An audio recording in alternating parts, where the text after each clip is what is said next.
Picture this. You got the Zolani research ship Whispered Harmony just floating there in the worst possible place you can imagine. We're talking about the middle of an asteroid field that looks like someone took a planet and threw it in a blender. These rocks aren't just floating around peacefully either. They're spinning, crashing into each other, creating this deadly dance of destruction that would make a demolition derby look like a tea party. The Zolani themselves are nothing like us humans. Think of the most beautiful crystal formation you've ever seen. Now imagine it walking around and thinking. These beings are absolutely gorgeous, with bodies that shimmer and reflect light in ways that would make diamonds jealous. But here's the catch. They're about as tough as actual glass. A strong breeze could probably hurt them, so you can imagine what flying space rocks are doing to their ship. Captain Vish, whose voice sounds like wind chimes in a gentle breeze, watches helplessly as another piece of debris slams into their hull. The ship shudders, and somewhere deep in the bowels of the vessel, another system fails. First it was the engines, then life support started acting up, and now the navigation computer is showing more red warning lights than a Christmas tree. They've got maybe 6 hours of breathable air left, and that's if they're lucky. So Vish does what any captain would do, hits that big red emergency button. The distress beacon starts broadcasting across every frequency they can manage, sending out a desperate message that basically says, "Help us. We're dying out here." Now, you'd think in a civilized galaxy, someone would come running, right? Wrong. The first response comes from a Confederation patrol ship about 2 systems away. They take one look at the sensor data and basically say, "Yeah, no thanks." The radiation in that asteroid field is off the charts. We're talking about levels that would fry most organic beings in minutes. The rocks themselves are moving so fast and so unpredictably that even military-grade shields would get shredded like tissue paper. Then the Altarian trade guild responds. These guys are usually up for anything if there's profit involved, but even they pass.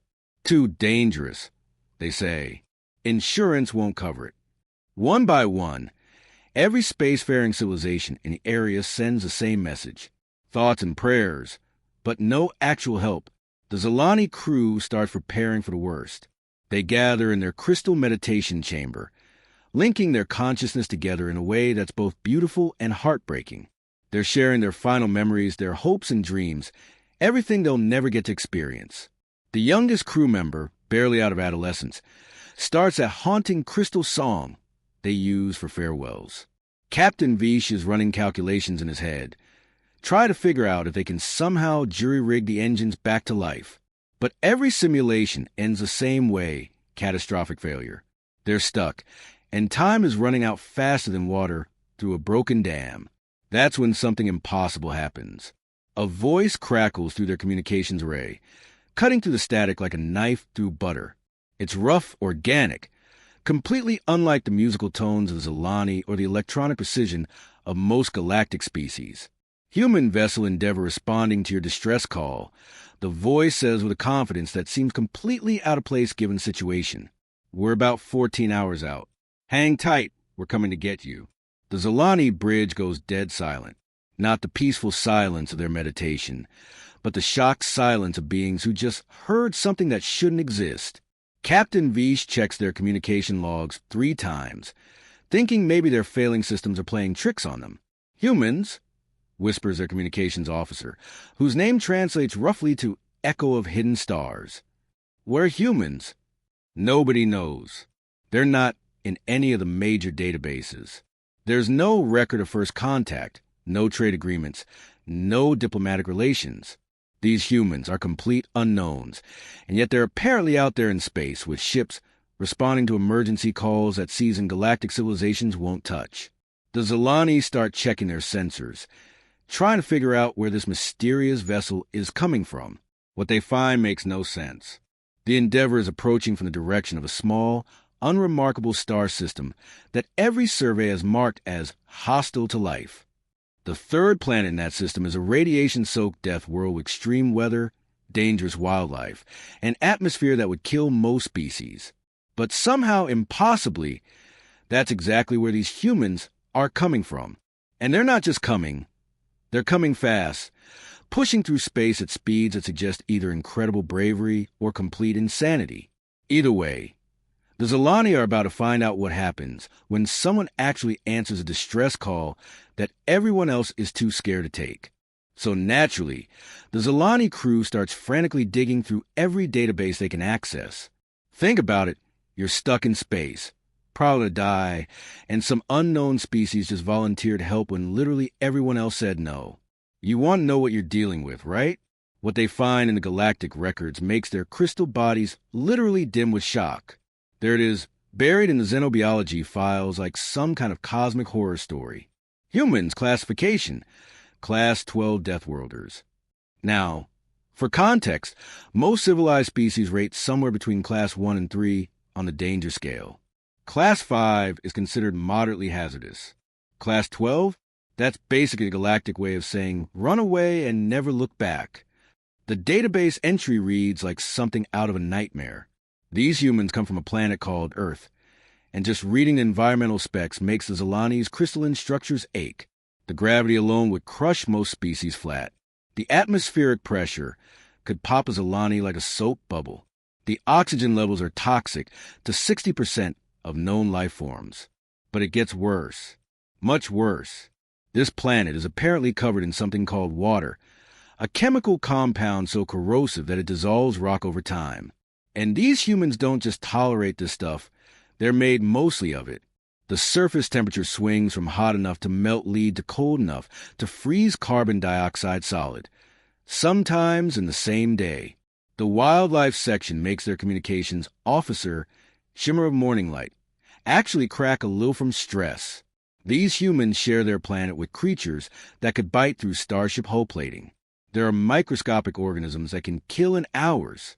Plants that inject poison just by touching them. The database mentions something called Australia, with a warning label that just says, everything here wants to kill you. Captain Vish keeps reading, hoping this is some kind of elaborate joke. The atmospheric composition includes something called oxygen at 21% concentration, a gas so reactive it's basically a slow-burning explosive. Most species use oxygen as industrial fuel, but these humans breathe it like it's nothing. The planet also has these massive storms that can level entire cities, tectonic plates that randomly shift and destroy continents, and radiation from their own star that would give most aliens cancer within hours. This has to be wrong, Vish says to his crew, his voice creating nervous harmonics in the crystal walls. No species could evolve on a planet this hostile.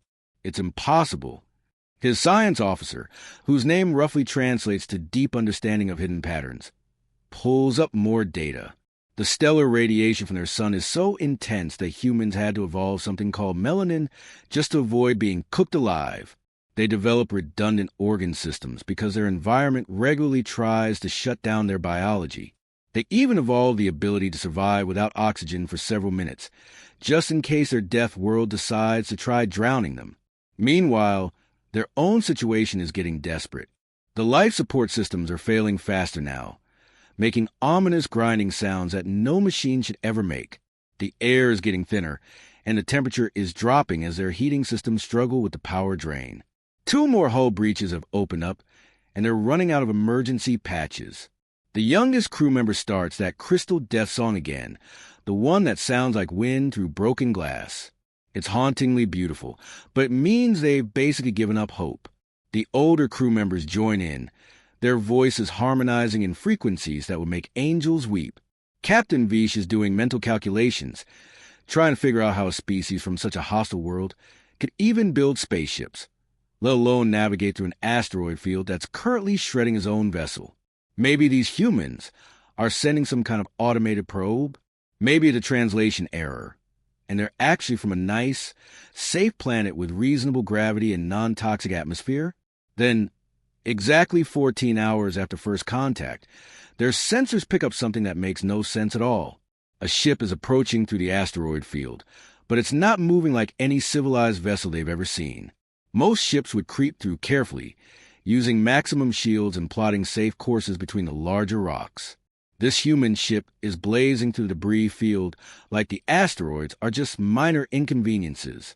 It's weaving between house-sized rocks at speeds that should be impossible, occasionally bumping small debris outway like they're nothing more than annoying insects. Zolani vessel, this is Captain Tyler Brooks of the human ship Endeavor, comes that strange, organic voice again. We can see you on our scanners. Looks like you folks are having a really bad day out there. The voice has this weird quality to it, rough and unmusical compared to Zolani communication, but somehow more reassuring than any harmony they've ever heard. It's confident without being arrogant, concerned without being panicked. Most surprisingly, it sounds almost amused, like this entire death trap of an asteroid field is just another day at the office. We're coming alongside now. Brooks continues. Try to stay calm. We're going to get you out of this mess. And incredibly, impossibly, does Zolani actually believe him? Now here's where things get absolutely wild, and I mean completely bonkers. The human ship Endeavor pulls up alongside the damaged Zolani vessel, and instead of doing what any reasonable species would do, which is maybe send over some remote repair drones or at least spend a few hours planning, these humans just start working. No hesitation, no committee meetings, no risk assessments that take longer than the actual rescue. Captain Tyler Brooks comes on the comm and says something that makes Zolani think their translation software is broken. All right, folks, we're suiting up. Give us about 10 minutes, and we'll have you sorted out. 10 minutes? The Zolani have been stuck here for hours. Every civilized species in the galaxy said it was impossible, and these humans think they can fix it in 10 minutes? Then the Zolani crew watches through their cracked viewports as something impossible happens. The human airlock opens, and out come these figures in the most primitive-looking spacesuits anyone has ever seen. We're talking about gear that looks like it was cobbled together in someone's garage. Thick, bulky, held together with what appears to be metal tape and sheer determination. These suits don't have the sleek, energy shield protection that advanced civilizations use. No force fields, no gravitic stabilizers, no quantum phase protection. Just thick metal and plastic standing between these humans and the most hostile environment imaginable. It's like watching someone try to fight a hurricane with an umbrella, except somehow the umbrella is winning. The first human out is Chief Engineer Amy Rodriguez, and she moves through space like she owns the place. The radiation levels around the asteroid field are so intense that they should be cooking organic matter in seconds. These readings would kill Zolani in less time than it takes to blink. But Rodriguez just glides from handhold to handhold, checking her primitive-looking scanner and actually humming. She's humming while working in conditions that would sterilize most known life forms. "Hey, Captain," Rodriguez says over the comm, her voice completely casual. "We got 3 major hull breaches. Engines are fried, and their life support is hanging on by a thread. Looks like Tuesday all over again." Tuesday? The Zolani communications officer, Harmony of Evening Stars, nearly shatters from shock. This is their worst disaster in centuries. And for humans, this is just a Tuesday problem? 2 more humans join Rodriguez outside, and what they do next defies everything the Zolani know about physics and common sense. They start pulling out tools that look like they were built in a medieval blacksmith shop. One of them fires up what can only be described as controlled lightning, a welding torch that creates temperatures hot enough to fuse hull metal while they're floating in the vacuum of space. The Zolani medic, Whisper of Starlight, presses her crystalline face against a viewport and watches in absolute amazement. These humans aren't just surviving out there. They look comfortable. They're moving with the easy confidence of people who do this kind of work every day. One of them is actually singing while cutting through twisted metal with a plasma cutter that should be impossible to operate in these conditions. "How much spare hull plating do we have?" asks one human to another, and the answer comes back immediately. "Enough to rebuild half their ship if we need to." And that's exactly what they do. These humans don't just patch the holes. They start rebuilding entire sections of the Zolani vessel. They're welding new support beams, replacing entire system modules, and somehow managing to improve the original design while they're at it. It's like watching master craftsmen work, except their workshop is a radiation-soaked death trap that's actively trying to kill them. The most incredible part? They're chatting the entire time like they're working on a neighbor's fence.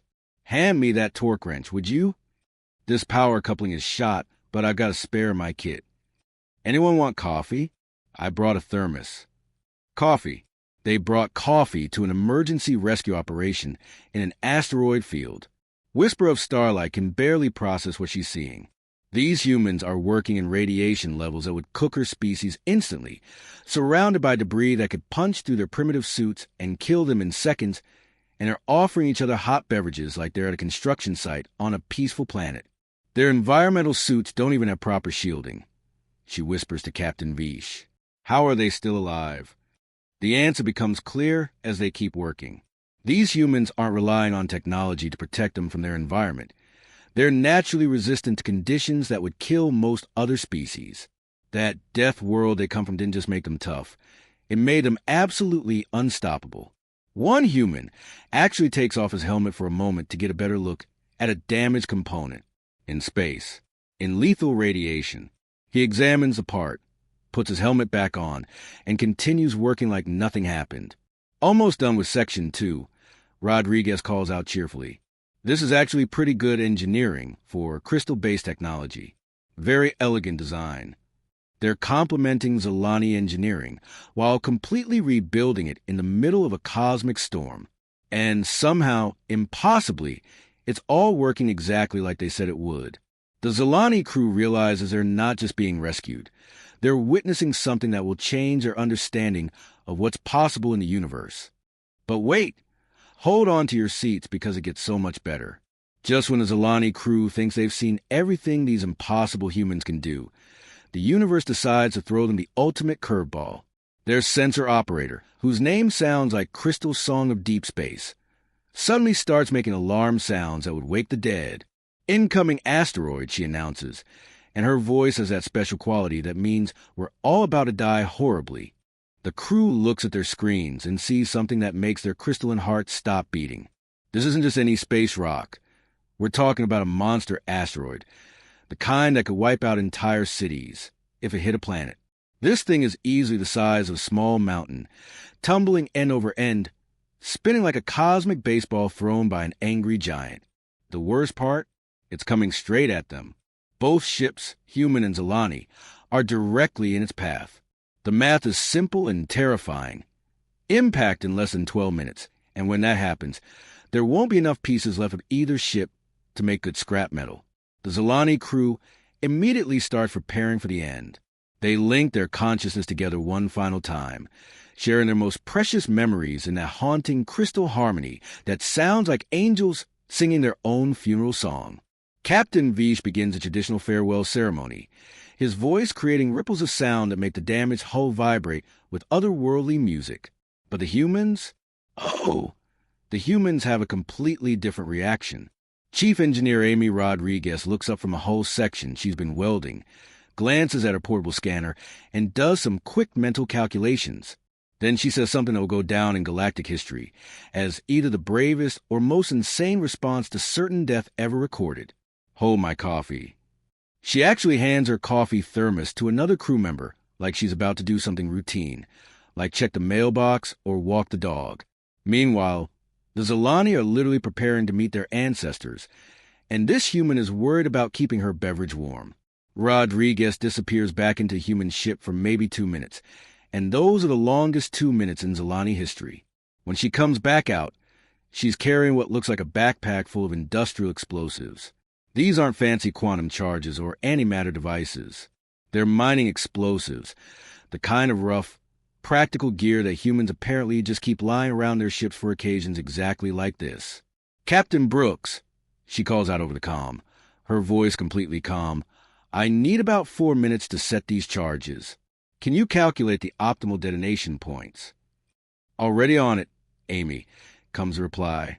Sending the coordinates to your suit now. The Zolani watch in absolute disbelief as Rodriguez launches herself toward the incoming mountain of death with nothing but a jetpack and a bag of explosives. She's not just approaching the asteroid. She's flying straight at it, moving faster than anyone should move when heading toward their own destruction. What happens next is like watching someone perform surgery with a sledgehammer, except somehow it works perfectly. Rodriguez lands on the spinning asteroid, lands on it, and starts placing charges with the casual precision of someone who's done this 1,000 times before. She's calculating blast patterns in her head, accounting for the asteroid's rotation, the gravitational effects from both ships, and probably what she wants for lunch tomorrow. Charge is set, she announces. Everyone might want to hold on to something. The explosion, when it comes, is absolutely beautiful and terrifying at the same time. The mountain-sized asteroid doesn't just break apart. It gets transformed into thousands of harmless pieces that spread out in a perfect pattern, missing both ships by safe margins. Rodriguez rides a shockwave back to the Zolani's ship, like she's surfing on cosmic forces, lands with a gentle thud, and immediately goes back to welding hull plates. Problem solved, she says, like she just fixed a leaky faucet instead of preventing two ships from being turned into cosmic dust. The Zolani crew is losing their collective minds. They're making sounds that don't translate into any known language, a mixture of awe, terror, and something that might be religious awakening. Captain Vish keeps checking his sensors, unable to believe that a crisis that should have killed them all just got resolved by one human with a backpack full of explosives and apparently zero sense of self-preservation. But here's where it gets even more incredible. And this part really shows you what these humans are made of.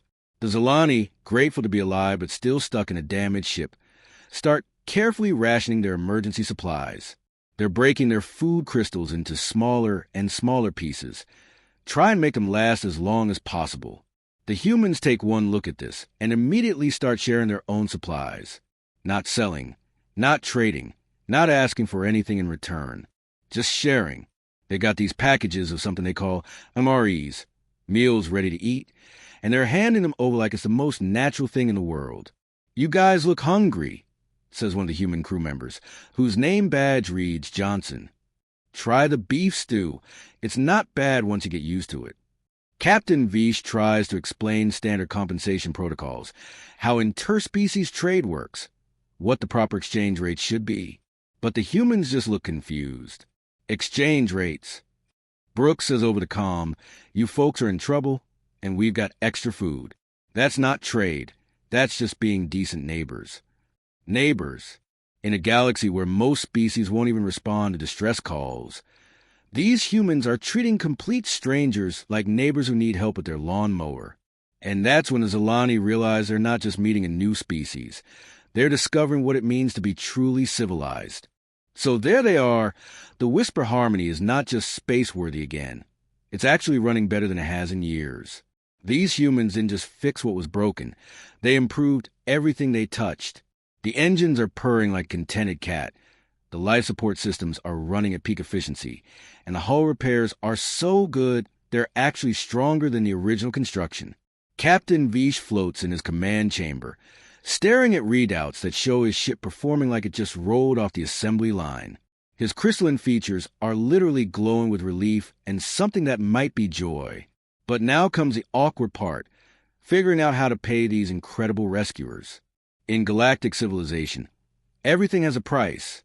Rescue operations, especially ones as dangerous, usually cost more than most ships are worth. There are standard rates, insurance policies, hazard pay calculations that would make an accountant weep. Vish starts pulling up the compensation databases, trying to figure out what you pay a species that just casually blew up a mountain-sized asteroid to save your life. Captain Brooks. Vish says over the comm, his voice creating nervous harmonics in the crystal walls. "We need to discuss compensation for your services. The standard rate for a Class 5 hazard rescue is..." "Whoa! Hold up there," Brooks interrupts, and there's genuine confusion in his voice. "Compensation? Payment? What are you talking about?" Vish thinks maybe there's a translation error. The payment. For saving our lives. For risking your crew. For the materials you used to repair our ship.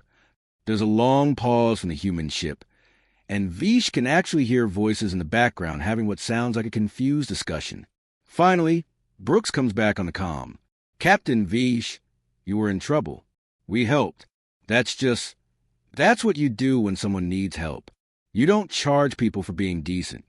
The Zolani crew exchanges looks that would be impossible to translate into human expressions.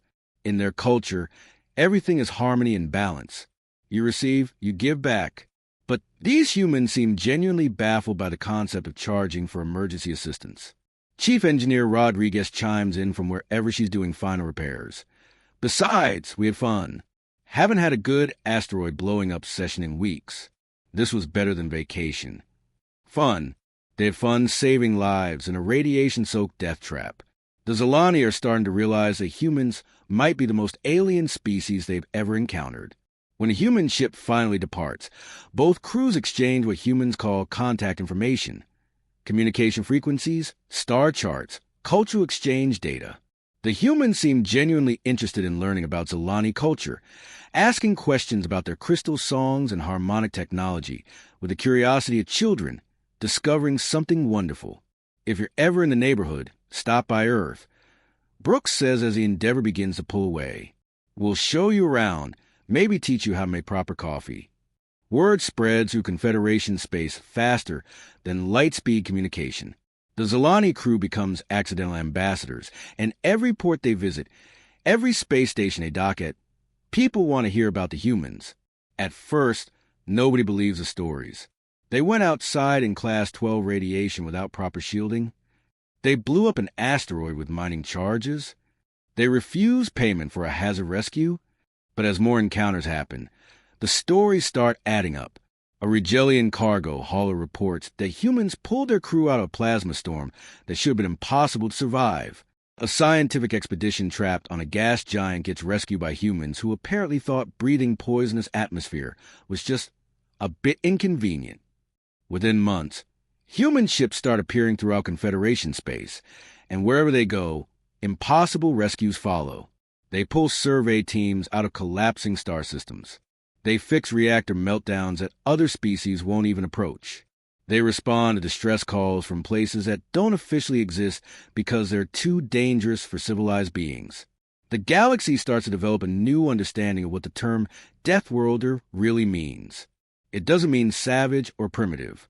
It means these beings come from a place so hostile that nothing can faze them. They look at problems that make other species evacuate entire sectors, and they see interesting puzzles to solve.